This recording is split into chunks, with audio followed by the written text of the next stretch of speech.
Toastmasters in India, speech number 2.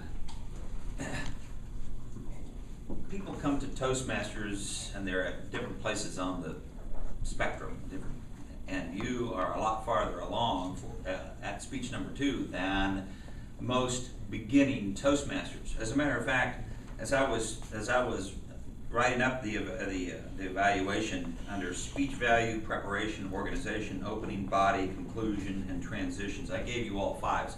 That's never happened before. So you come to us from a higher level than a lot of speeches given their second speech. Things that you asked me to look for that you need to overcome, a couple of them were hands and articulation. I'd like to get back to that in a minute. But as far as organizing your speech, which was the challenge for speech number 2, your speech was very easy to follow in the opening and the transitions and the body and the conclusion. The opening, 1.2 billion people said twice. You drilled it. 1.2 billion people. We had to think about that. It would be no different if when John says close your eyes, and it's that same kind of thing. You've got our attention. When you went into from the opening to the body of the speech, you told us there are 3 things I'm going to tell you, and then you went on to tell us those 3 things that you were going to tell us, and the body was very, very easy to follow.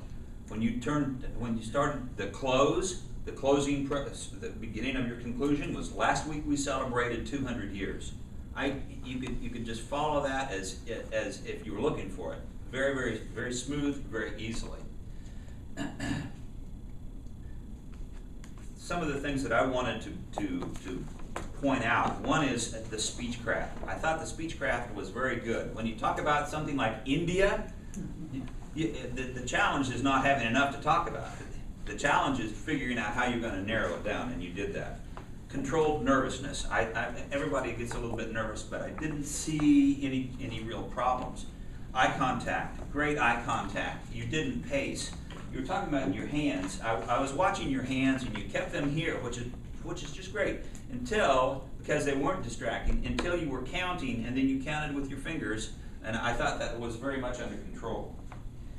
Creative uses of words. I love the phrases mysterious, person-packed country, chaotic organism, energy, poverty. Those were the kind of rich word usage that I really liked. I didn't pick up any connectors. I thought it was very articulate. So where do you go from here, and what can Toastmasters do for you? Your third speech, the next one coming up, is getting to the point where you'll need to work on a presentation on how to either inform, persuade, entertain, inspire, or a combination of those things. My challenge to you is stay the course, follow the path, go through those 10 speeches. We're really looking forward to it, and it's going to benefit you a lot, but it's going to benefit us by getting to hear your presentations.